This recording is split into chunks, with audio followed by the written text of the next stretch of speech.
हरियाणा की हर अपडेट के लिए बेल आइकन दबाएं और सब्सक्राइब करें STV हरियाणा न्यूज।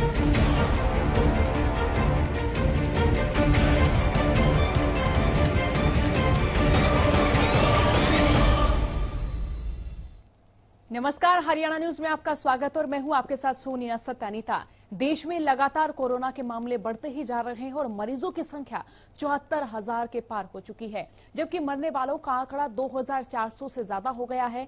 बात अगर प्रदेश की करें तो प्रदेश में कोरोना के मामले 790 से भी ज्यादा हो गए हैं और कोरोना संकट के बीच सीएम मनोहर लाल ने प्रदेशवासियों को संबोधित करते हुए केंद्र सरकार के विशेष आर्थिक पैकेज की जानकारी दी और कहा कि अर्थव्यवस्था को इससे मजबूती मिलेगी। इसके साथ ही हरियाणा सरकार की ओर से उठाए गए अहम कदमों की भी जानकारी दी और उनकी ओर से कहा गया कि प्रवासी मजदूरों के लिए सरकारों ने बस चलाई है, हरियाणा में भी बस चलाई गई है और उनको उनके गृह राज्य तक पहुंचाया जा रहा है।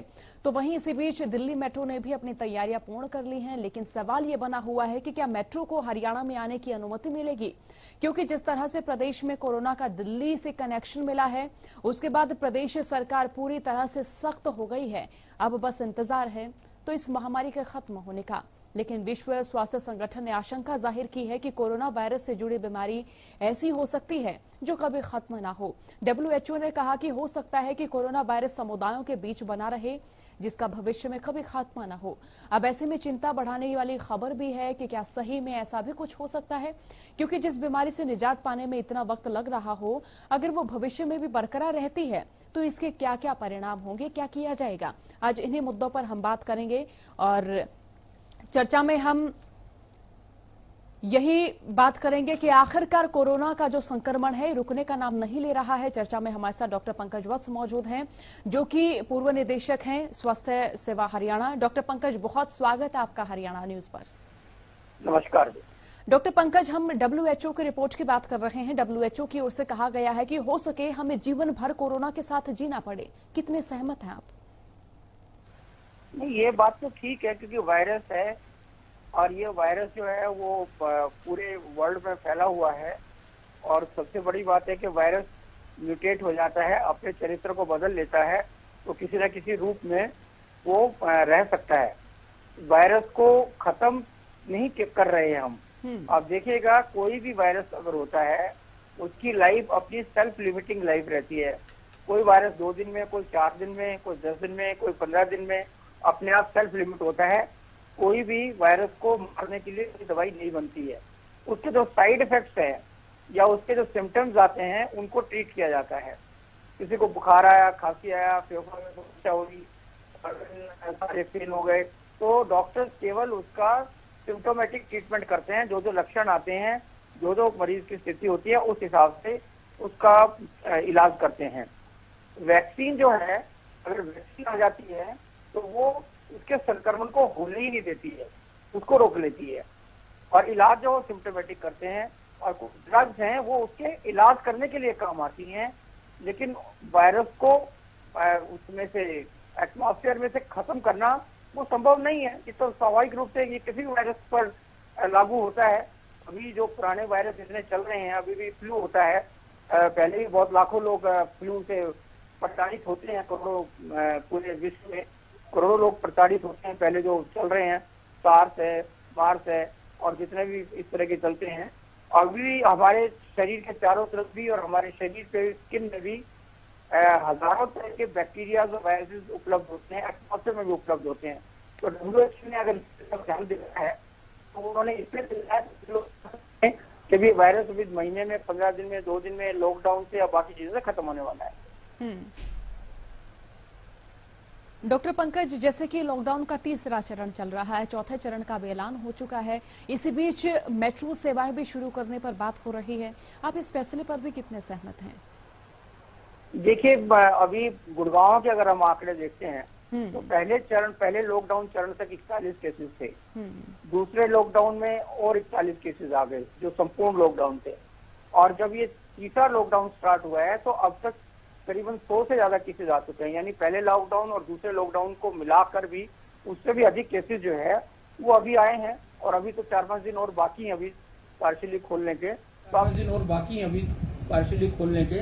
तो आप देख सकते हैं, अगर जब उसको खोलेंगे तो इसलिए लॉकडाउन खोलना मजबूरी में खोलना है, क्योंकि आपकी वित्तीय समस्याएं हो रही हैं, इंडस्ट्रीज का प्रेशर है। तो ये सारी चीजें देखने के बाद सरकार को खोलना पड़ रहा है, मजबूरी का डिसीजन है। लेकिन क्योंकि आपको इसीलिए WHO ने भी कहा है कि कोरोना तो जिंदगी भर चलेगा, तो ऐसे स्वाभाविक रूप से कोरोना वायरस के केसेस तो बढ़ेंगे। मैं आपको पहले कह चुका हूं कि अभी ये 20 तारीख तक ये 1.5 लाख हो जाएंगे, 75,000 ऑलरेडी हो चुके हैं। और मैं आपको एक बात और भी कहना चाहूंगा कि ये जो आंकड़े आ रहे हैं ये वास्तविक स्थिति नहीं है। ये आंकड़े केवल जो हम टेस्ट कर पा रहे हैं, जिन केसेस को टेस्ट हो रहा है, जिन केसेस का, उन्हीं की रिपोर्ट के केसेस हैं। उसके अलावा समाज में कितनी इन संक्रमित लोगों के माध्यम से कितने और लोगों तक पहुंचा और कितने एसिम्प्टोमेटिक केसेस हैं, वो संख्या इससे कई गुना ज्यादा होने वाली है। ये वो मौतें हैं जो रिपोर्ट हो रही है, हॉस्पिटल में आके जो रिपोर्ट्स हो रही है, तो मौतें का कोई लेखा जोखा वो भी नहीं है। और सुनने में ऑफ द रिकॉर्ड कई लोग ये भी कह रहे हैं कि अभी मृत्यु और ये केसेस को दिखाया नहीं जा रहा है। लाइक किसी व्यक्ति ने ऑफिशियल अथॉरिटीज के बारे में बातचीत करते हुए कहा कि उनका मानना है कि अकेले फरीदाबाद में करीबन 15-20 मौतें हो चुकी हैं, लेकिन वहां पर आंकड़ा जो है वो 2 या 3 का ही दिखाया जा रहा है। तो ऐसे अलग अलग जगह से अलग अलग चीजों की खबरें मिल रही हैं, पर हम डायरेक्टर हेल्थ सर्विस, पुराना ex director health service Haryana होने के नाते मैं केवल वही बोल सकता हूँ, बोल रहा हूँ जो आंकड़े सरकारी वेबसाइट पर उपलब्ध है। डॉक्टर पंकज, देखिए अगर मेट्रो सेवाएं शुरू होती हैं तो हरियाणा के बहादुरगढ़ का भी जिक्र करें, देखिए वहां तक मेट्रो जाती है, और अगर वहां तक मेट्रो खुलती है तो देखिए संक्रमण और भी ज्यादा फैलेगा। बहादुरगढ़ से आगे अगर हम रोहतक की बात करें, वहां से ग्रामीण क्षेत्र शुरू हो जाते हैं। बहुत सारे ऐसे लोग हैं जो गाँव से लेकर शहर में सफर करते हैं, तो ऐसे में संक्रमण और भी ज्यादा बढ़ेगा। देखिए, अब बहादुरगढ़ को छोड़िएगा, गुड़गांव तक भी तो मेट्रो आती है। बिल्कुल। और दिल्ली में जाने के लिए सब लोग पहले मेट्रो स्टेशन पे जाते हैं और मेट्रो स्टेशन के आगे जाते हैं। ऐसे ही बहादुरगढ़ के लोग ही नहीं, केवल बहादुरगढ़ के आसपास के सारे गांव के लोग पहले मेट्रो स्टेशन पहुंचते हैं और वहां से फिर दिल्ली में आते हैं। तो ये तो आवागमन शुरू हो ही जाएगा अगर मेट्रो स्टार्ट होती है तो। दूसरा, मेट्रो में अपने आप में मेट्रो में जितनी भीड़ हम देखते थे, उस भीड़ को कैसे कंट्रोल किया जाएगा। अगर आप उसमें राशनिंग करेंगे तो मेट्रो स्टेशन के ऊपर भीड़ होगी, अगर मेट्रो के अंदर नहीं घुसने देंगे तो। अगर मेट्रो के अंदर नहीं घुसने देंगे तो बाहर मेट्रो स्टेशन पर भीड़ होगी, और मेट्रो स्टेशन में अगर सोशल डिस्टेंसिंग करने की बात करेंगे तो फिर मेट्रो स्टेशन के बाहर भीड़ होगी। तो ये तो सारे प्रोज एंड कॉन्स हैं। इसीलिए जो है अब सरकार और WHO और सभी लोग मानसिक रूप से तैयार कर रहे हैं कि भैया इसमें रिस्क तो लेना ही पड़ेगा हर आदमी को। हर आदमी के रिस्क का, पहले जो सरकार ने लॉकडाउन करके रिस्क को कम करने की कोशिश की थी, अब सरकार कह रही है कि भाई अपने आप सब लोगों को खुद अपनी भुगतना पड़ेगा इस पर्टिकुलर चीज के लिए। और मेरी चिंता ये है कि जब ये संक्रमण बढ़ेगा तो जो इन्होंने 40-50 दिन में जो व्यवस्था की थी, चिकित्सा की व्यवस्था की थी, क्वारंटाइन सेंटर्स खोले थे, वो ऑलरेडी अभी लबालब भरे में है। अब इसमें और कैपेसिटी नहीं है। तो मुझे लगता है कि इसके बाद भी स्थिति आ जाएगी तो फिर क्या होएगा, ये देखकर मुझे चिंता हो रही है कि अभी आने वाले वक्त कैसा खराब होगा। फिलहाल टेस्टिंग की सुविधाओं की कमी है डॉक्टर पंकज, और बात अगर आइसोलेशन वार्ड्स की करें उनकी कमी है, बेड्स की बात करें उनकी कमी है। तो कुल मिलाकर ये जो सिनेरियो आप देख रहे हैं और कितना गंभीर होने वाला और कितनी समस्याएं पनपने वाली हैं। सोनिया जी, सच्चाई तो ये है कि चाइना से जो किट आए थे, उनसे जो टेस्टिंग पहले चाइना के किट से हो रही थी, अब कोरिया के किट से टेस्टिंग हो रही है। ऐसे में जब दोनों फेल हो चुके हैं तो ये जो आंकड़े जिन पर आप और हम चर्चा करते हैं, WHO जिस पर गाइडलाइन जारी कर रहा है, उन आंकड़ों का अस्तित्व ही खतरे में है। अब ये नहीं मालूम कि इनमें से कितने ठीक आंकड़े हैं, कितने पॉजिटिव केसेस थे जो नेगेटिव डिक्लेयर हो गए और वो समाज में लोगों को संक्रमित कर रहे हैं, और कितने ऐसे थे जो पॉजिटिव नहीं थे, उसके बावजूद भी उनको क्वारंटाइन में रहना पड़ा, आइसोलेशन में रहना पड़ा।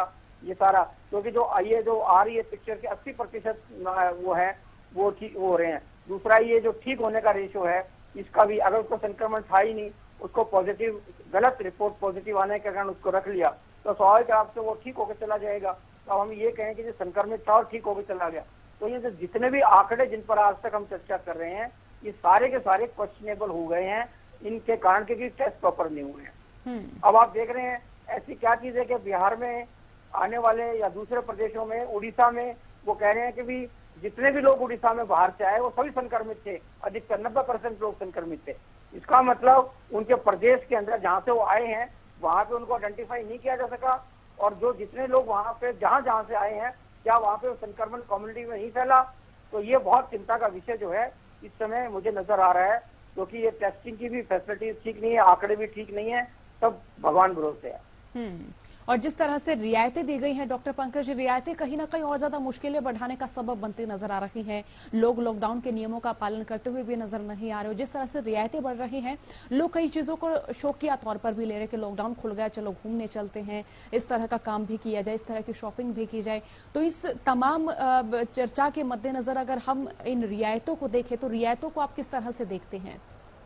देखिए सोनिया जी, आपने ये जो कहा है कि जो हम कह रहे हैं 2 गज की दूरी, हैंड वॉश और मास्क लगाना, ये सारी की सारी चीजें 130 करोड़ लोगों के लिए संभव नहीं है। अब मास्क जो है, जो बाजार में मास्क डॉक्टर मिलता था, वो 3-4 घंटे से ज्यादा इस्तेमाल नहीं हो सकता। आपने कहा घर में कपड़े से बना के ले लीजिएगा, अब एक मास्क आपने बना लिया, उसको 15 दिन तक आप चलाए जा रहे हैं। आप मास्क पहन के बाहर जा रहे हैं, मास्क के ऊपर कीटाणु आ रहे हैं, और कीटाणु को आप उसी मास्क को आप घर पे टेबल पे ला के रखे हैं, उसको आप डाइनिंग टेबल पे रख रहे हैं, उसी को दूसरे छू रहे हैं। तो ये जो हम बात कर रहे थे वो नहीं हो पा रहा है। दूसरा ये है कि अभी तक 25% लोग कम से कम ऐसे थे जो लोग सिंसियरिटी से इनका पालन कर पा रहे थे, सक्षम थे, लेकिन बाकी जो 75% थे, यानी बाकी 25% middle class family, lower middle class family, एक एक घर में 2-2 कमरों का घर है, उसमें 8-8, 10-10 लोग हैं, वो कैसे सोशल डिस्टेंसिंग करेंगे? तो यानी एक भी व्यक्ति संक्रमित होगा तो पूरा परिवार संक्रमित हो रहा है। आप देख रहे हैं कितने सारे कॉन्टेक्ट केसेस ऐसे ही आ रहे हैं। उसके बाद 50% लोग ऐसे हैं जो चाहकर भी सोशल डिस्टेंसिंग नहीं रख सकते, क्योंकि एक एक कमरे में लेबर क्लास 5-5, 6 लोग सोते हैं। कैसे आप करेंगे? आप जो मुहैया कराया जाता है, अकोमोडेशन मुहैया कराई जाती है ऑर्गेनाइजेशन द्वारा, वो भी प्रॉपर नहीं है। तो 50% लोग ऐसे हैं जो ये जानते हैं कि सोशल डिस्टेंसिंग करनी चाहिए, 2 गज की दूरी रखनी चाहिए, पर वो करना संभव नहीं है। अब आप मेट्रो चला देंगे, आप मुझे बताइएगा कि क्या मेट्रो में 2 गज की दूरी रखना संभव हो सकेगा? जब आपने, उसके बाद क्या होता है कि जब आप 2 गज की दूरी की जगह 1 गज आ गए और 1 की जगह 1 फुट आ गए और उसके बाद आ गए, तो लोग फिर बाकी सावधानियां भी लेना बंद कर देते हैं और सोचते हैं कि भगवान जो करेगा, जिसकी किस्मत में लिखा होगा उसको हो जाएगा, देखा जाएगा। और कोरोना अब हमारी जिंदगी में शामिल हो गया है, मास्क हमारी जिंदगी में शामिल हो गया है, सैनिटाइजर हमारी जिंदगी में शामिल हो गया है डॉक्टर पंकज। तो इसको देखते हुए जो एहतियात है, क्या हमें वो भी बढ़ाने की जरूरत है? क्योंकि देखिए मास्क की भी लगातार कमी चल रही है, सैनिटाइजर भी अलग अलग तरीके से घरेलू उपायों के जरिए, घरेलू जो सामान है उससे बनाए जा रहे हैं। तो फिलहाल और किन किन चीजों में एहतियात बरतने की आवश्यकता है? इतनी छूट मिल रही है उतनी ही आपका रिस्क का फैक्टर बढ़ रहा है। जितनी ज्यादा छूट उतना ज्यादा रिस्क। अब हर व्यक्ति को देखना है कि वो जितनी ज्यादा छूट का रस लेगा, उसका स्वाद लेगा, करेगा, उसको उतना ही खतरा बढ़ेगा। तो अब आपको, प्रत्येक व्यक्ति को सरकार ने अपने हाल पर छोड़ दिया है कि तुम बच सकते हो तो बचो। सरकार अब कुछ नहीं कर पाएगी, लॉकडाउन खोलना पड़ेगा, ट्रांसपोर्ट खोलना पड़ेगा, और जो आप सिर्फ इसको डिले कर सकते हैं। जैसे कि आपने 75,000 केसेस आए तो 50 दिन का डिले कर दिया। हो सकता है कि अगर ये लॉकडाउन नहीं लगता तो अकेले 15 दिन में ही 75 चला जाता और अब तक 2-3 लाख जा चुका होता। सरकार ने केवल इसको डिले किया है। अभी भी ये 75,000, फिर 1.5 लाख, फिर 3 लाख और इससे आगे जाने वाला है, क्योंकि अब आप लॉकडाउन खोल देंगे, ये वायरस तो है ही, आदमी के आदमी से कॉन्टेक्ट से बढ़ेगा, और आदमी का आदमी से कांटेक्ट बढ़ेगा तो ये वायरस भी बढ़ेगा। और हमारी रहने की इस तरह की व्यवस्था नहीं है कि आप मेट्रो में जाएं, वहां से संक्रमण को घर पे लेके आएं और आपने घर के बाकी परिवार के सदस्यों को ना बांट दें। ये संभव ही नहीं है, पॉसिबल नहीं है। बहुत कम घर है, 1 या 2% ऐसे लोग होंगे जो विद इन अपने परिवार के सोशल डिस्टेंसिंग मेंटेन कर सकते हैं। इस तरह की व्यवस्था उनके घर में है। अदरवाइज ये 1-2% से ज्यादा नहीं है। अभी भी 1 कमरे के मकान में, 2 कमरे के मकान में कितने सारे लोग रहते हैं, एक ही बिल्डिंग में कितने सारे लोग रहते हैं। आपके हॉस्टल्स हैं, होटल्स हैं, आप देख सकते हैं कि कितनी तरह इस तरह की व्यवस्था कहाँ पर रहेगी। आपके टॉयलेट्स हैं, ऑफिस में जाएंगे तो आपको वही कॉमन टॉयलेट इस्तेमाल करना है। आप देखिएगा जो आपके लघु सचिवालय है, जरा आप उसका टॉयलेट जाके देख लीजिएगा। एक डिप्टी कमिश्नर का, एक एसडीएम का, दो तीन और आपको तरीके के आपको बाथरूम मिल जाएंगे। बाकी जो पब्लिक के लिए और बाकी अफसरों के लिए और स्टाफ के लिए जो है, आप सोचिएगा क्या वो कोरोना से लड़ने के लिए सक्षम है वो बाथरूम? तो जब जिला स्तर पे जिला अधिकारियों के बाथरूम जिस तरह के नहीं होंगे, स्टाफ के लिए नहीं होंगे, वहां आने वाली पब्लिक के लिए होंगे, तो आप कैसे आशा कर सकते हैं कि 130 करोड़ लोग इस बीमारी से बच पाएंगे? डॉक्टर पंकज, देश में आंकड़े लगातार बढ़ रहे हैं और इन आंकड़ों में अगर संभावित देखा जाए तो कौन व्यक्ति हैं जिनकी जो है ट्रैवल हिस्ट्री भी रही है आखिर तौर वैसे तो, लेकिन संक्रमितों से संक्रमित भी काफी लोग हो रहे हैं? स्वाभाविक रूप से इंसान का ही ये इसमें बढ़ोतरी होती है। देखिए, ये इंसान से थ्रू जा रहा है और जब तक आदमी आदमी के कांटेक्ट में रहेगा तो ये इसी तरह से बढ़ता रहेगा। इसमें आप और हम ज्यादा कुछ कर नहीं सकते हैं।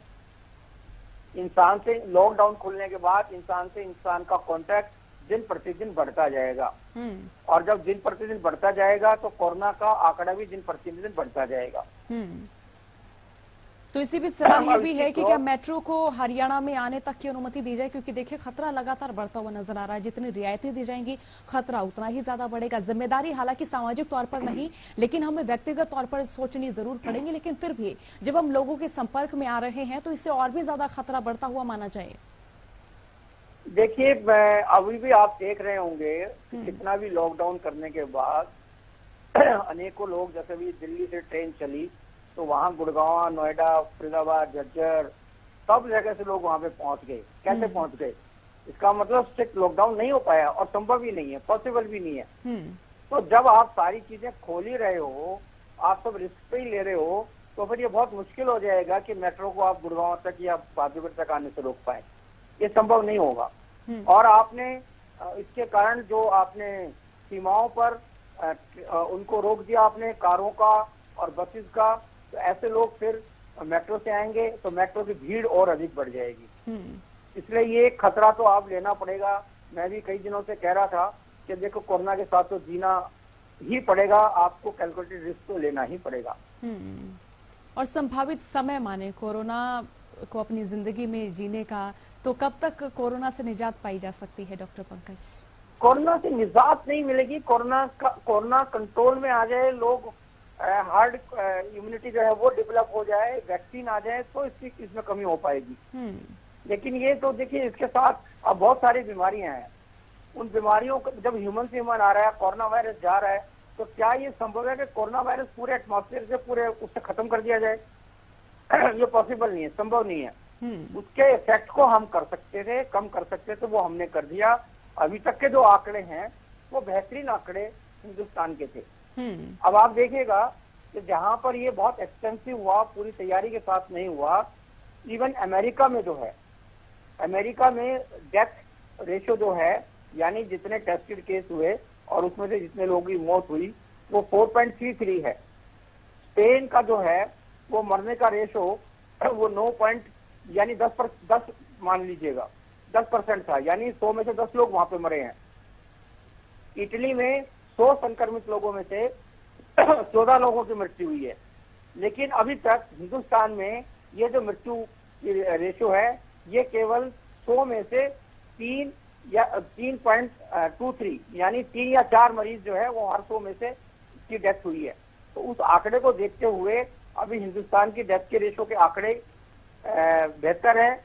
लेकिन फिर मेरे को इस बात से इसलिए शक हो रहा है कि जो टेस्ट किट आपके वो आए हैं, जिनका आपको खराब है, जिनका ये नहीं पता लग रहा है कि पॉजिटिव आए हैं कि नेगेटिव आए हैं, तो आंकड़े खतरे में है। लेकिन अगर आंकड़े ठीक है, अगर ये टेस्ट सारे ठीक हुए हैं, तो उसके बाद इसका मतलब हिंदुस्तान की अभी स्थिति काफी बढ़िया है कि केवल 3.23 ही इसकी डेथ की रेशियो है। डॉक्टर पंकज, हार्ड इम्यूनिटी का आप जिक्र कर रहे थे, तो हार्ड इम्यूनिटी से कोरोना का क्या संबंध माना जाए? देखिए, उसमें यह है कि जैसे अब लोग इससे प्रभावित हो रहे हैं, संक्रमित हो रहे हैं। आप देख रहे हैं कि 80% लोग जिनमें साइन सिम्टम्स भी नहीं आ रहे हैं, उसमें से फिर बाकी लोग जो हैं उसमें से 80% ठीक हो रहे हैं। केवल 20% है जिनको ज्यादा इलाज की जरूरत पड़ रही है, और उसमें से 6-7% ऐसे लोग हैं जिनको आईसीयू में या वेंटिलेटर्स की आवश्यकता पड़ रही है।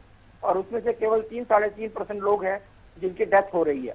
तो इन आंकड़ों को अगर हम देखते हैं तो उसके हिसाब से अगर मान लो सोसाइटी में ये संक्रमण ज्यादा बढ़ रहा है, ज्यादा लोग ग्रसित हो रहे हैं, तो उनमें इस वायरस के खिलाफ एंटीबॉडी डेवलप हो जाएगी।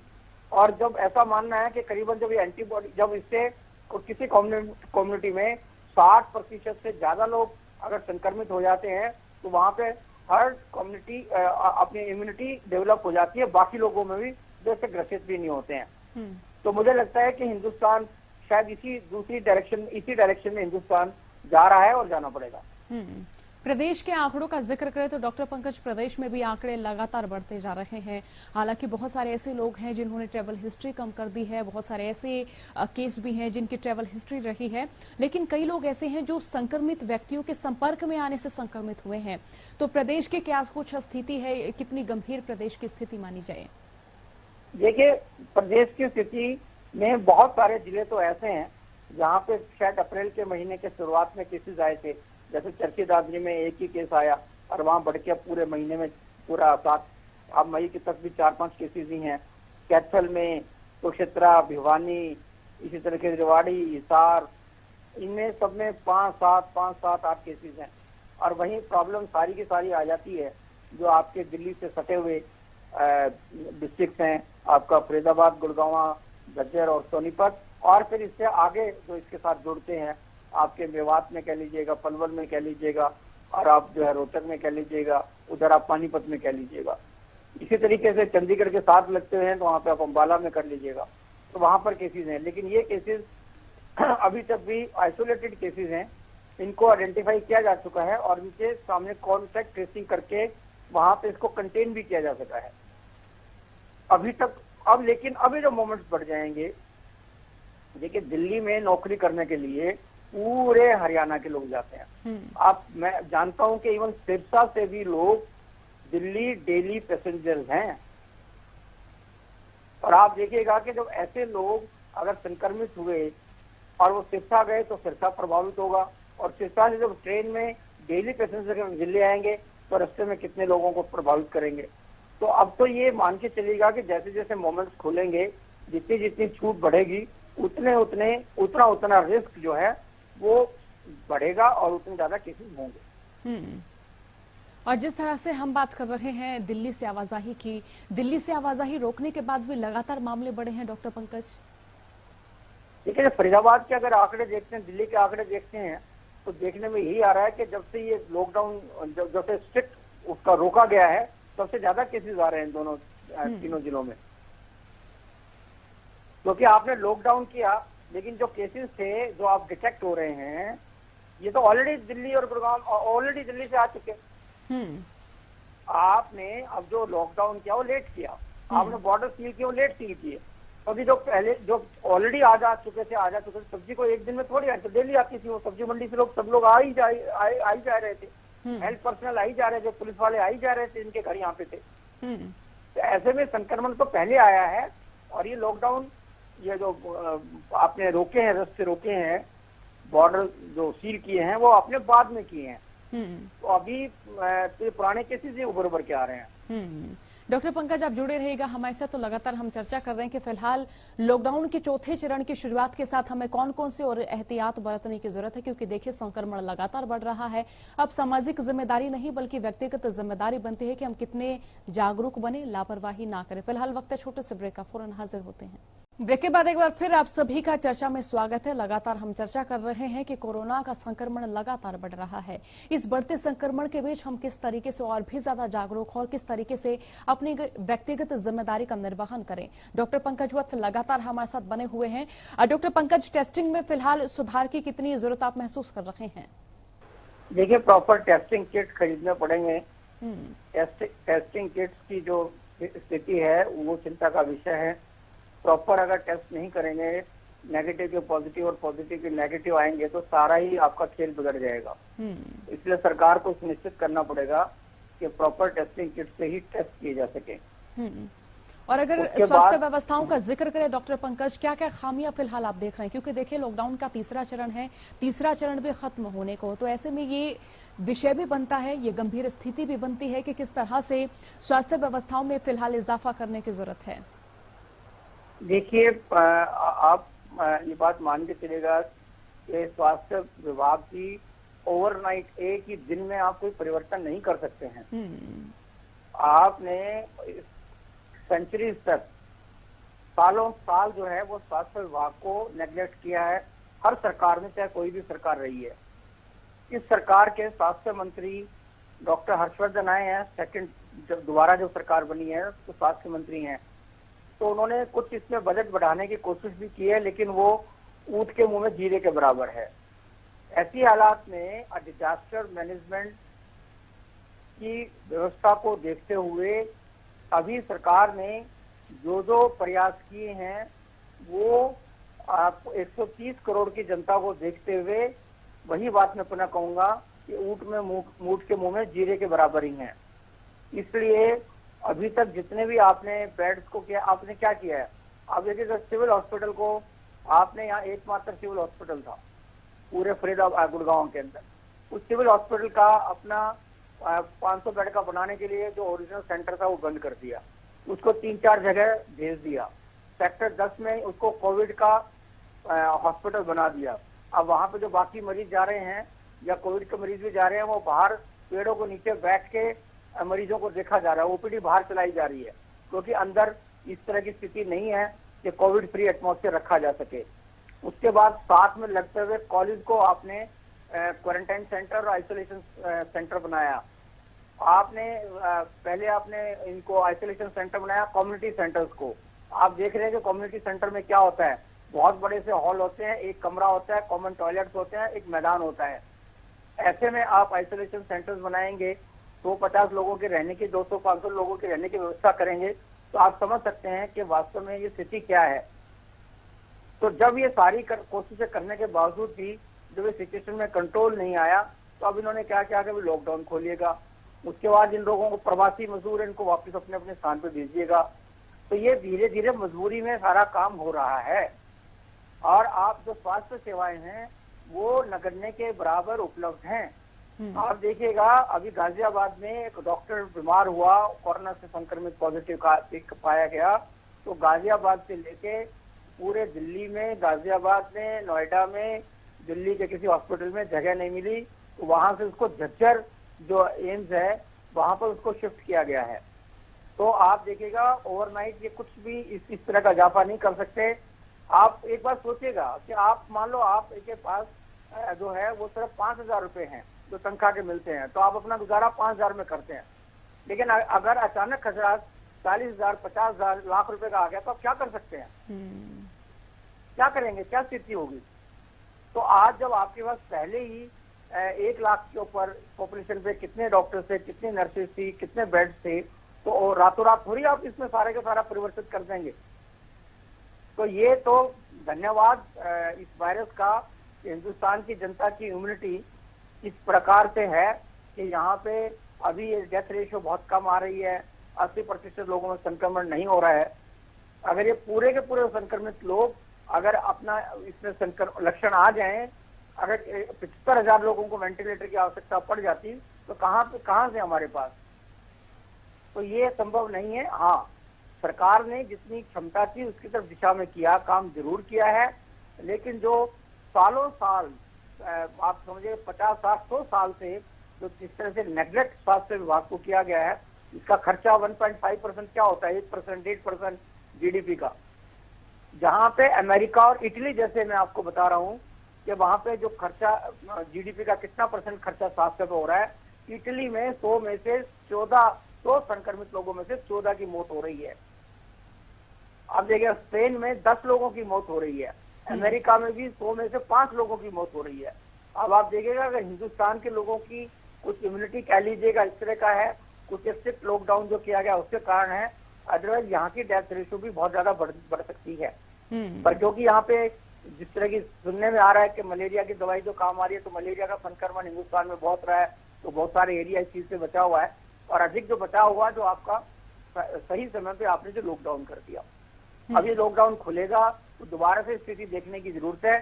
स्वास्थ्य विभाग ऑलरेडी बगैर लॉकडाउन खुले हुए भी अपनी उत्कर्ष पर है, चरम सीमा पर है, अधिक बोझ नहीं झेल पाएगा। डॉक्टर पंकज, देखिए स्वास्थ्यकर्मी भी लगातार कोरोना से संक्रमित हो रहे हैं। बात अगर पीपीई की जाए और उनकी तमाम सुरक्षात्मक चीजों की जाए तो उनकी भी कितनी खामियां नजर आ रही हैं फिलहाल। देखिए, पीपीई किट जो है उसकी कॉस्ट बियर करनी पड़ती है। अगर वो आप स्वास्थ्य कर्मियों को भी, जैसे मैंने आपको क्या कहा कि अभी हमने कहा भी हर आदमी को मास्क लगाना चाहिए, तो बाजार से जो 10 रुपए का मास्क खरीदते थे हम, सिंपल सा जो मास्क होता था 10 रुपए का, वो आप 3 से 4 घंटे तक उसका इस्तेमाल कर सकते हैं। और उसे ज्यादा इस्तेमाल करते हैं तो वो एक मतलब अगर आपके ऊपर कीटाणु पहुंचेगा तो आपको संक्रमित कर ही देगा, उसका कोई फायदा नहीं होगा, पॉजिटिव नहीं होगा। तो आपने क्या कहा, कपड़े का मास्क बना लीजिएगा। कपड़े का मास्क बना लिया तो आपने कहा अंगूठा रख लीजिएगा।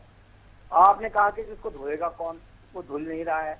इस तरह की कितनी जगह ऐसी है जहाँ पे धोने के, आप देखिएगा कितने % पॉपुलेशन है जो झोड़ों के अंदर कपड़े धोती हैं, झोड़ों में, तालाबों में। तो आप कैसे समझ सकते हैं कि वहां पे आपका अंगूठा और ये मास्क बड़े धुल के साफ सुथरे रह जाएंगे। इसी तरीके से जो पीपी किट दिए जा रहे हैं, उस पीपी किट को भी वो डिस्पोजेबल है, आप एक बार उसका इस्तेमाल करेंगे। अगर आप एक बार आपने शरीर से उतार दिया और आप दोबारा जाएंगे तो आपको पीपी किट इस्तेमाल करना पड़ेगा। क्या ये संभव है, क्या ये पॉसिबल है? प्रधानमंत्री जी उस दिन कह रहे थे कि हमने पीपी किट हिंदुस्तान में बनाने शुरू कर दिए, तो क्या वो इतनी संख्या में बन गए हैं कि सब इस तरह की चीजें पहुंचे? तो आपको हो क्या रहा है कि मान लो एक हॉस्पिटल में 10 पीपी किट गए तो पता लगा वो 2 डॉक्टर्स को मिल रहे हैं, बाकी 8 को नहीं मिले।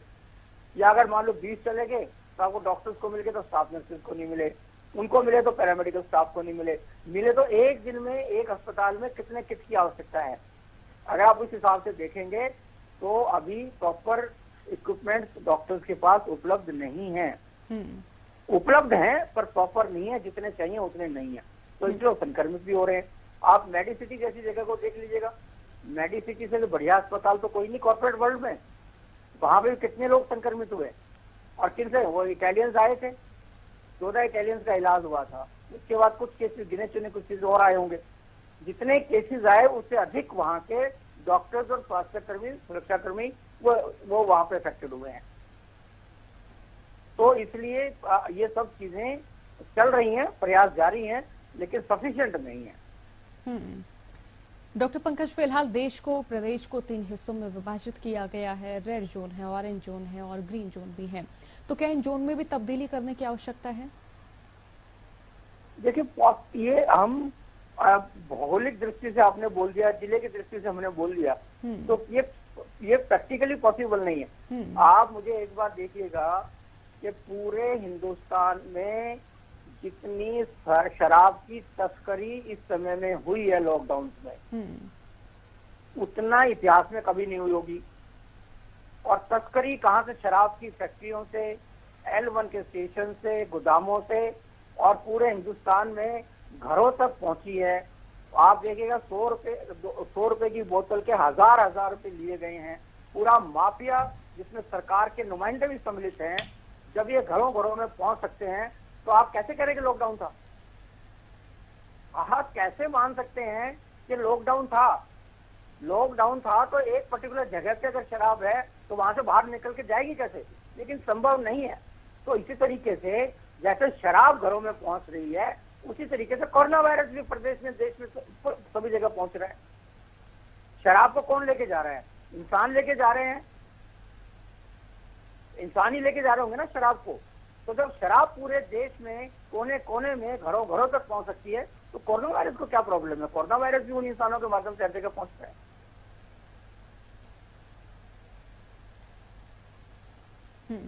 तो लगातार जिस तरह से ग्रीन जोन से भी संक्रमण के मामले सामने आ रहे हैं डॉक्टर पंकज, तो क्या बार बार विभाग को वो जो ग्रीन जोन है उनमें जो संक्रमित जो आंकड़े सामने आ रहे हैं, उन आंकड़ों को देखते हुए क्या तब्दीली की जरूरत नहीं है कि ग्रीन जोन को हम ऑरेंज जोन में तब्दील कर दें? क्योंकि देखिए कि ऑरेंज जोन में भी लगातार इस तरीके के आंकड़े सामने आ रहे हैं कि उनको भी रेड जोन में तब्दील करने की आवश्यकता महसूस हो रही है। देखिए सोनिया जी, मुझे तो लगता है कि 17 तारीख के बाद ये कॉन्सेप्ट ही चेंज हो जाएगा रेड, ग्रीन का और ऑरेंज का। क्योंकि जब आप रिलैक्सेशन दे रहे हैं तो बहुत ट्रेमेंडस प्रेशर में है। आप आज के अखबार उठा के देख लीजिएगा, सारे उद्यमी क्या कह रहे हैं। सारे उद्यमी जोर लगा रहे हैं, सरकार पे प्रेशर डाल रहे हैं कि दिल्ली के जो चारों तरफ बॉर्डर्स हैं उसको खोले जाएं। ठीक है, अब उनको उद्योगपति जोर लगा रहे हैं क्योंकि उद्योग नहीं चल रहे हैं। उद्योग नहीं चल रहे हैं तो एक विशेष सर्कल शुरू हो रहा है, लोग आ नहीं पा रहे हैं, जा नहीं पा रहे हैं, तो अब वो ये सारा प्रेशर सरकार पर पड़ रहा है। तो सरकार में मजबूरी में सरकार क्या करेगी? सरकार ने उनको पैकेजेस दिए हैं और जब पैकेजेस कह रहे हैं तो कह रहे हैं लोग नहीं आ रहे हैं, तो आप ये खोलिएगा तो उनको ये रियायतें देनी पड़ेंगी। तो आप ये बात मान के चलिएगा कि सब बॉर्डर सब खुल जाएंगे, ये रेड कंटोनमेंट जोन्स बनेंगे, रेड ग्रीन ऑरेंज डिस्ट्रिक्ट नहीं रहेंगी। अब इलाके जो हैं वो रेड जोन घोषित होंगे। बाकी सारा जहां जहां पे संक्रमण आपका पहुंच रहा है वो कंटोनमेंट जोन है, वहां पर ज्यादा दिक्कत आएगी। हो सकता है कुछ बहुत ये रिवाइज भी कर दें, हो सकता है ग्रीन ऑरेंज जोन का जो पहले क्राइटेरिया रखा था उस क्राइटेरिया को भी चेंज कर दें ताकि अधिक से अधिक जिलों को ग्रीन जोन और ऑरेंज जोन में तब्दील किया जा सके। और अगर कंटोनमेंट जोन्स का भी जिक्र करें डॉक्टर पंकज, यहाँ पर क्या क्या व्यवस्थाएं और भी ज्यादा बढ़ाने की आवश्यकता फिलहाल महसूस कर रहे हैं आप? देखिए, कंटोनमेंट जोन में हम क्या कर रहे हैं, हम कंटोनमेंट जोन में, रेड कंटोनमेंट जोन में कर रहे हैं कि जहां पॉजिटिव केसेस आ जाता है उसके 3 किलोमीटर एरिया को सीज कर देते हैं और उसके बाद वहां पे door to door testing, door to door screening करते हैं। अब डोर टू डोर स्क्रीनिंग करते हैं, स्क्रीनिंग में हम क्या करते हैं, एक बाहर जाएगा, बाहर जाके पूछता जी कोई बुखार तो नहीं, किसी को कोई बीमार तो नहीं है। अब क्योंकि ये परेशानी होने लगी है कि अब लोग ये समझने लगे कि अगर हमने ये बीमारी अपनी बता दी तो हमें हमारे को यहीं से अभी तुरंत यहाँ से ले जाएंगे और कहीं ना कहीं क्वारंटाइन सेंटर में या आइसोलेशन सेंटर में रख देंगे। तो लोगों ने जानकारी देनी बंद कर दी है और जानकारी देनी बंद कर दी है, वो देखा जाएगा जब बीमार होंगे, जब लक्षण आएंगे तब देखेंगे। उसके कारण से वहां पे प्रॉपर नहीं हो रहा है। तो होना क्या चाहिए कि वहां पे जो कंटोनमेंट जोन हैं वहां पे आप टेस्टिंग करें, टेस्टिंग बढ़ाएं, क्योंकि टेस्ट से ही पता लगेगा। अगर 4 आदमी, चारों के टेस्ट होंगे तब पता लगेगा। अगर भाई मान लो सपोज मेरे बाहर कोई आके बोल रहा है तो मैं ही 4 आदमियों के बारे में बता दूंगा नहीं कोई तकलीफ नहीं है जी, किसी को कोई बीमारी नहीं है, वो आगे चला जाएगा, फिर उससे आगे चला जाएगा और वो 14 दिन तक रुक रहे हैं वहां पे। तो अब धीरे धीरे जो है लोग इससे भी डरने लगे हैं कि उनको क्वारंटाइन सेंटर में जाना पड़ेगा, आइसोलेशन सेंटर में जाना पड़ेगा। तो उसके कारण जानकारियां छुपा भी रहे हैं लक्षणों के बारे में। और डॉक्टर पंकज, फिलहाल लॉकडाउन है और जो एनवायरनमेंट है वो भी काफी शुद्ध नजर आ रहा है, तो ऐसे में कई ऐसी बीमारियां हैं जो कम भी हुई होंगी। जाहिर सी बात है कि जब पोल्यूशन नहीं है तो जो पोल्यूशन से होने वाली जो बीमारियां हैं वो भी कम ही रहेंगी। तो फिलहाल की इस वक्त को अगर मनोचिकित्सक हिसाब से देखा जाए तो किस तरह से देख रहे हैं आप? ये स्वाभाविक रूप से जो सांस की बीमारियां हैं, जो हृदय की बीमारियां हैं, उन लोगों को बहुत थोड़ी सी आसानी मिली है। सांस के रोगियों को सांस लेने में भी हुआ है, आम जनता को भी जो सही आपको जो सांस लेने में जो पोल्यूशन के कारण प्रॉब्लम्स होती थी उनका निराकरण तो अवश्य हुआ है, इसमें कोई शक नहीं है। पूरा वातावरण परिवर्तित हुआ है और आप देख रहे हैं कि मौसम भी इसी हिसाब से चेंज हो रहा है। आज आप देखिएगा कि मई कितनी मई हो गई है, इसके बावजूद भी आपको कहीं वो गर्म लूएं और हवाएं नजर नहीं आ रही हैं। प्रकृति भी इसका चेंज देख रही है, प्रकृति भी चेंज हो रही है इसके कारण। अभी सुनने में आया कि मानसून जो है वो 6 दिन पहले ही वहां पे तटस्थ एरिया में पहुंच गई है। तो ऐसी स्थिति में आप देख सकते हैं कि भी मौसम, पूरे ब्रह्मांड का मौसम परिवर्तित हो रहा है और इसका प्रभाव जो है वो पूरे विश्व पर पड़ रहा है। और इसी बीच कई ऐसे रोग हैं जिनमें बढ़ावा भी मिला होगा, जिनमें इजाफा भी हुआ होगा, क्योंकि देखिए कि लोग जो है वो रोजमर्रा की तरह अब चेकअप के लिए नहीं जा पा रहे हैं। कई लोगों में डर भी है कि अगर वो हॉस्पिटल गए तो कहीं वो भी संक्रमित ना हो जाएं। नहीं, देखिए आनंद की बात ये है कि इस तरह की बात नहीं है। मतलब ये ठीक है कि भी परेशानियां तो रही हैं, लेकिन बहुत कम केसेस में ऐसा देखा गया है। उसका कारण ये है कि बहुत सारी केसेस जो हैं वो मानसिक तनाव के कारण रहते हैं हमारे कॉन्शियस और सब कॉन्शियस माइंड में। जो सामने दिखता है और जो नहीं दिखता है, उस दोनों दिमागों के अंदर कहीं ना कहीं चिंता ये चलता रहता है, परेशानियां होती रहती हैं और इससे ग्रसित सभी लोग रहते हैं, लगभग सारी ह्यूमन कॉम्स रहती है। बहुत सारे लोग, आप मान के चलिएगा कि हम उसमें कहते हैं एंजाइटी न्यूरोसिस के पेशेंट, एंजाइटी होती है। तो ऐसे एंजाइटी न्यूरोसिस के पेशेंट्स हैं क्योंकि एंजाइटी के कारण बॉडी में अलग अलग तरह के साइन सिम्टम्स आ रहे हैं। तो लेकिन अब इन दिनों में जो स्ट्रिक्ट लॉकडाउन हुआ उससे परिवार, ज्वाइंट फैमिली दोबारा से कॉन्सेप्ट आया लोग एक दूसरे के साथ बैठे, तनाव मुक्त हुए, तनाव से कम हुए, तो तनाव मुक्त होने के कारण जितनी भी बीमारियां थी उनका असर कम हुआ। देखिए, अब ब्लड प्रेशर का मरीज था, दवाई तो ले ही रहा था, लेकिन बीच में जब उसका तनाव का लेवल बढ़ जाता था तो उसका ब्लड प्रेशर और ज्यादा हो जाता था। ऐसे ही डायबिटीज का है, ज्यादा तनाव तो ज्यादा बीमारी। तो वो जो तनाव इन दिनों में कम हुआ लॉकडाउन के कारण, लोग घरों में रहे, तो उसका फायदा पूरे समाज को मिला है और बीमारियों के लक्षण बीमारी होते हुए भी कम आए हैं। इसीलिए अधिक लोग ओपीडीज में, डॉक्टर्स की ओपीडीज में या नर्सिंग होम हॉस्पिटल्स में नहीं आए हैं। ये जरूर चिंता का विषय है। इसलिए आप देख रहे हैं कि अभी तक भी सरकार के बार बार कहने के बावजूद भी बहुत सारे क्लिनिक और नर्सिंग होम चालू स्थिति में नहीं हुए हैं। उसका कारण भी ये है कि दो चीजें हैं। एक तो ये है कि कोरोना का डर, और दूसरा ये है कि इस समय मरीजों की आने की संख्या भी कम है और उसमें कॉस्ट ज्यादा पड़ती है, और कोरोना का डर भी है। तो इसलिए स्वाभाविक रूप से जो मौसम में परिवर्तन हुआ, पोल्यूशन कम हुआ, इकट्ठे बैठे, तनाव कम हुआ, तो ये जो सारी की सारी चीजें थी इसके पॉजिटिव इफेक्ट आए हैं। पर अगर लंबे समय तक अगर हम लॉकडाउन की स्थिति में रहते हैं तो अब ये तनाव जो है वो बढ़ना शुरू हो जाएगा। इसलिए सरकार तनाव में आ गई, और सरकार को तनाव में आने के बाद लोगों को तनाव मुक्त करने के लिए खुला करना पड़ा, छूट देनी पड़ी। अब छूट देनी पड़ेगी तो अब ये स्वाभाविक रूप से, इसीलिए फिर WHO ने भी कहा कि हमें इसके साथ जीना पड़ेगा, अभी ये खत्म नहीं होगा, ताकि जिंदगी रहेगा, ताकि लोग मानसिक रूप से इस बात के लिए तैयार हो जाएं और अपने अपने लेवल पे प्रिकॉशंस रखें। डॉक्टर पंकज, संभावित तौर पर जो लॉकडाउन 3 है उसका कितना सकारात्मक परिणाम आप देख रहे हैं? क्योंकि देखिए, जो आंकड़े लगातार बढ़ते नजर आ रहे हैं वो लॉकडाउन 2 के आसपास के हैं। जब से लॉकडाउन 3 शुरू हुआ है तब से दिल्ली से आवाजाही भी प्रदेश की बंद की जा चुकी है। तो ऐसे में अगर संभावित तौर पर देखा जाए तो क्या लॉकडाउन 3 के चलते मामलों में कमी आएगी? देखिए, आप सीधे आप देखिएगा कि लॉकडाउन 2 जो है, लॉकडाउन 2 में अगर आप देखेंगे तो 3 मई का आंकड़ा देखिएगा। 3 मई को टोटल जो केसेस थे वो 42,000 केसेस थे। 3 तारीख को जो आए थे, 3 तारीख तक जो केसेस आए थे 42,000 थे, और आज आपके कितने हैं? आप 78,000 के करीब हो गए। तो यानी लगभग जो पहले और दूसरे लॉकडाउन में जितने केसेस थे, अब की बार उतने केसेस अब ये सिंगल लॉकडाउन में अब तक आ चुके हैं। आज तक अभी 3 दिन और बाकी हैं। तो आप समझ सकते हैं कि लॉकडाउन 1 और 2 में जितने केसेस आए उन दोनों को मिला के ये जब 14 दिन का लॉकडाउन है इसमें उतने केसेस हो गए। तो आप समझ सकते हैं इस बात से कि भी लॉकडाउन का छूट देने का कितना प्रभाव पड़ा है। अगर आप हरियाणा का भी देखेंगे तो भी आपके कितने केसेस थे? हरियाणा में आपके 400 करीब केसेस थे, 442 के करीब केसेस थे, और आज आपके कितने हैं? 800 केसेस हैं। 3 मई को आपके, मैं आंकड़ा देख रहा हूँ, इतने केसेस थे और अब इतने हो गए, तो डबल हो गए हैं।